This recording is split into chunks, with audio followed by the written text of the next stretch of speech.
الحمدللہ والصلاۃ والسلام علی رسول اللہ واشہد ان لا الہ الا اللہ واشہد ان محمد عبدہ ورسولہ اما بعد۔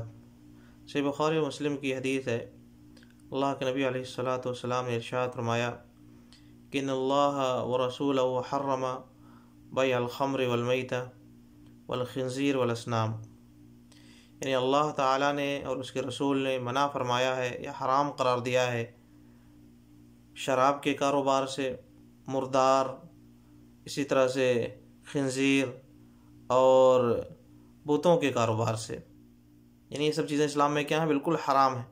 یہ حرام ہے اور مزید ہے کہ ان کا کاروبار بھی حرام ہے، ان کی کمائی بھی حرام ہے، ان کو خرید و فروخت کرنا، اس کے ذریعے سے پیسہ کمانا، یہ سب بھی کیا ہے؟ حرام ہے، اسلام میں بالکل واضح ہے۔ صحیح مسند احمد کی دوسری صحیح حدیث ہے، اللہ کے نبی علیہ الصلوۃ والسلام نے ارشاد فرمایا کہ ان اللہ اذا حرم شیئا حرم ثمنہ، کہ اللہ تعالیٰ جب کسی چیز کو حرام فرماتے ہیں تو اس کی قیمت کو بھی حرام قرار دیتے ہیں، اس کا کاروبار بھی حرام ہو جاتا ہے، اس کے ذریعے سے کمائی کرنا بھی حرام ہو جاتا ہے۔ یہ ہمیں پوری طرح سے سمجھ لینا چاہیے، یہ ہمارے لیے یہ چیز واضح ہونی چاہیے کیا کہ جو بھی چیزیں اسلام میں حرام ہیں ان کا کاروبار کرنا، ان کے ذریعے سے کمائی کرنا، ان کے ذریعے سے جو بھی انکم ہوگی وہ حرام کی انکم ہوگی۔ اس میں کسی بھی طرح کا تعاون کرنا، حرام کام میں کسی بھی طرح کا تعاون کرنا، چاہے وہ جزوی تعاون ہو چاہے وہ کلی تعاون ہو، چاہے آپ تھوڑا سا حصہ اس میں تعاون کریں چاہے زیادہ کریں، وہ کیا ہے؟ حرام تعاون ہوگا۔ وَتَعَاوَنُوا عَلَى الْبِرِّ وَالتَّقْوَىٰ وَلَا تَعَاوَنُوا عَلَى الْإِثْمِ وَالْعُدْوَانِ، لوگوں کی نیکی اور تقوی اچھائی کے کام پر لوگوں کی مدد کرو، اور برائی کے گناہ کے کام، ظلم و زیادتی کے کام پر کسی کی مدد مت کرو، اللہ کا حکم ہے۔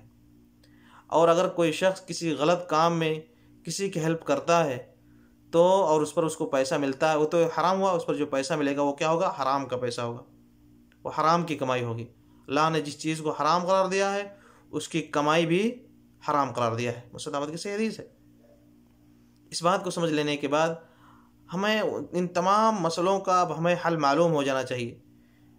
جو بھی مسئلے اسلام میں ہیں کہ یہ حرام ہیں، یہ چیزیں حرام ہیں، تو ان کے کاروبار بھی حرام ہے، ان سے ہمیں دور رہنا چاہیے۔ مثال کے طور پر ہم کچھ چیزیں دیکھتے ہیں، لیکن آپ کو چیزیں جب مسئلہ معلوم ہو گیا تو چیزیں بھی واضح ہو جانی چاہیے، لیکن کچھ مثالیں کچھ دیکھیں۔ جیسے کہ آدمی کے پاس بہت ساری دکانیں ہیں، اس نے بلڈنگ بنائی ہے، اس نے دکانیں رکھی ہیں، عمارہ بنایا، اس میں بہت سارے اس نے دکانیں رکھی ہیں۔ اب کوئی شخص اس سے آتا ہے، اس کے دکان کو کرائے پر لیتا ہے اور اس میں وہ شراب کی دکان کھول دیتا ہے، تو کیا ہوگا؟ وہ یہ نہیں کہہ سکتا ہے کہ مجھے تو کرائے سے مطلب ہے، مجھے کس سے کیا مطلب، وہ کس چیز کی دکان کھولے گا؟ مجھے پیسہ مل رہا ہے، مجھے کرایہ مل رہا ہے۔ تو یہ اس نے کیا کیا ہے؟ شراب کی دکان کھولنے کے لیے اس نے اپنے گھر کو کرائے پر دیا ہے، اس کو جو بھی انکم ہوگا، جو بھی اس کو کرایہ ملے گا وہ حرام کا کرایہ ہوگا، وہ بھی سب حرام کا کرایہ ہوگا، وہ سب حرام کی کمائی مانی جائے گی۔ اگر اسے معلوم نہیں تھا، اب معلوم ہوا، ابھی اس چیز سے اس کو منع کر دے، اسے معذرت کر دے، اور اس کے لیے جائز نہیں ہے کہ اپنے اس گھر کو وہ شراب کی دکان کے لیے کرائے پر دے دے، یا فلم ہال کے لیے دے دے، یا سودی بینک کے لیے اپنے گھر کو دے دے کہ وہ اس میں سودی کوئی بینک کھول دیا جائے، یا کوئی اور حرام کام اس میں شروع کر دیا جائے۔ انسان کے لیے جائز نہیں ہے۔ آدمی کو چاہیے کہ حرام کام سے خود بچے اور کبھی کسی کا تعاون اور ہیلپ بھی نہ کرے حرام کام میں۔ اور جب آدمی اپنے گھر کو وہ کرائے پر دے رہا ہے تو وہ ہیلپ کر رہا ہے، اس نے بھی اس میں شرکت کی، کسی بھی اعتبار سے شرکت کی، اس نے اس میں شرکت کی۔ ایک آدمی مہندس ہے، انجینئر ہے، اس کو بلایا گیا کہ دیکھیں یہاں پر ایک فلم ہال کھولنا ہے یا ایک فلاں بیئر بار کھولنا ہے، اور آپ اس کا نقشہ کچھ بنا دیں، اس میں کچھ کر دیں۔ تو اس کو چاہیے کہ وہ معذرت کر دے، وہ اس کے لیے جائز نہیں ہے کہ وہ نقشہ بنا کر دے یا اس میں کسی بھی طرح کی ہیلپ کرے، اگرچہ وہ کھولنے والے غیر مسلم لوگ ہوں، ان کا اس سے کوئی مطلب نہیں ہے، لیکن اس مسلم کا تو مطلب ہے نا، اس کے لیے جائز نہیں ہے کہ وہ اس حرام کام میں ان کی مدد کرے، اس کو چاہیے کہ معذرت کر دے فوراً۔ بہت سارے لوگ ڈیزائن وغیرہ کا کام کرتے ہیں، ڈیزائن بنوانے والے اس کے پاس آتے ہیں، شیشے کی ڈیزائن یا کسی اور چیز پہ ڈیزائن، وہ کہتے ہیں کہ بھائی دیکھیں فلاں جگہ پر یہ آپ فلاں طرح کی دیوی کا یا دیوتا کا یا اس کا ڈیزائن کر دیں. اس کے لیے جائز نہیں ہے کہ یہ ڈیزائن کرے، حرام ہے اس کے لیے. اسلام میں بالکل حرام ہے یہ چیز. وہ نہیں کہہ سکتا کہ بھائی مجھ سے کیا مطلب، میں تو صرف ڈیزائن کر رہا ہوں، وہ میں اس کو مانتا تھوڑی ہوں.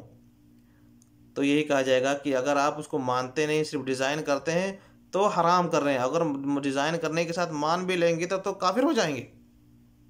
اگر آپ نے عقیدہ بھی اس کا رکھ لیا تو کافر ہو جائیں گے.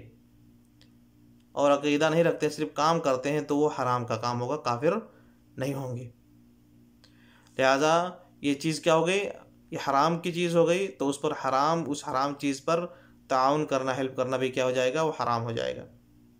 اسی طرح سے بہت سارے لوگ جو کارڈ وغیرہ کا کام کرتے ہیں، بینر بنانے کا کام کرتے ہیں، اور بہت سارے غیر مسلم آتے ہیں اور وہ کارڈ پر، بینر پر بہت ساری چیزیں لکھانے کے ساتھ ساتھ کیا لکھاتے ہیں، یا دیکھیں فلاں جگہ پر دیوی کا یہ، فلاں دیوی کا یہ، گنیش کا فلاں کا یہ فوٹو بھی لگا دیں، فلاں چیز بھی لکھ دیں. یہاں پہ آدمی کے لیے جائز نہیں ہے کہ اس کے نام کر کے ہاں ہو جائے گا وہ سب ہو جائے گا. نہیں بھائی، اس سے معذرت کر دیں، ہم اس کو نہیں کر سکتے ہیں. آپ جو بھی لکھوانا چاہیں، جو صحیح چیزیں ہم لکھ دیتے ہیں.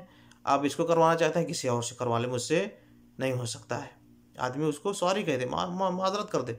اس کے لیے جائز نہیں کہ اس کی ہیلپ کرے اس معاملے میں.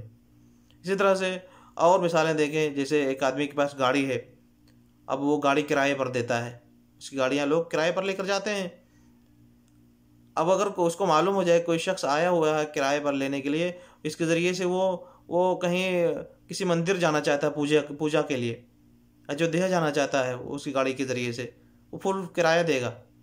اس کے لیے جائز. اگر اس کو معلوم ہو گیا کہ وہ میری گاڑی کو کرائے پر لے جا رہا ہے، مگر اس کے ذریعے سے وہ ایودھیا جائے گا اور یا فلاں جگہ جائے گا، وہ فلاں مندر جانا چاہتا ہے یا فلاں مزار جانا چاہتا ہے، وہ نہیں کہے گا کہ بھائی مجھ سے کیا مطلب، مجھے تو پیسہ ملے گا، میں پوجنے تھوڑی جا رہا ہوں. تو اسے کہا جائے گا کہ آپ نے اس کے اس حرام کام پر، غلط کام پر، شرکیہ کام پر آپ نے مدد کی ہے. حرام ہے آپ کا اس کرائے پر دینا. اگر آپ کو معلوم ہو گیا کہ وہ لوگ فلاں جگہ جا رہے ہیں، غلط جگہ پر، اگرچہ ان کا جانا ان کے ساتھ ہے، لیکن یہ کہ ہم اس کو معذرت کر دیں گے. جائز نہیں ہے، جائز نہیں ہے کہ کرائے پر دیا جائے، ان کی ہیلپ کی جائے. یا اسی طرح سے کوئی شخص بورڈ بنانے وغیرہ کا کام کرتا ہے. اب اس کو بلایا کہ بھائی دیکھو آؤ ہمارے یہاں، ہم یہاں پر ایک دکان کھول رہے ہیں، یہ شراب کی دکان ہے، اس پر ایک بورڈ لگانا ہے، آپ بورڈ میرا ہمارا لگا دو.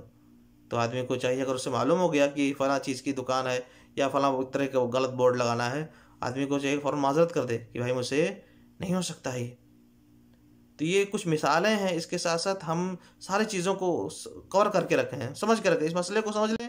اب اس تعلق سے جتنی بھی باتیں آئیں گی وہ سب اسی میں داخل ہوں گی. کیا کہ حرام جن چیزوں کو بھی شریعت نے حرام قرار دیا ہے، ان کا کاروبار بھی حرام ہے، ان کی کمائی بھی حرام ہے، اور ان میں کسی کی ہیلپ کرنا، مدد کرنا بھی حرام ہے، یا مدد کے ذریعے سے جو پیسہ ملے گا وہ پیسہ بھی حرام کا ہوگا.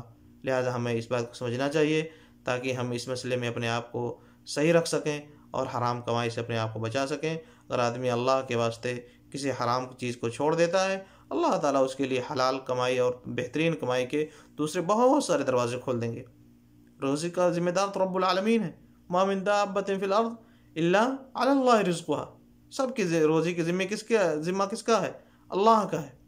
رب العالمین دینے والے ہیں. لہذا آدمی کو چاہیے کہ اپنے ایمان کو صحیح کرے اور وہ حرام میں اپنی روزی تلاش نہ کرے. اللہ تعالیٰ اس کو روزی حلال بہت دوسرے طریقوں سے عطا فرما دیں گے. اللہ تعالیٰ ہمیں اس بات کو سمجھنے کی توفیق عنایت فرمائے. آمین. وصلی اللہ وسلم علی نبینا محمد.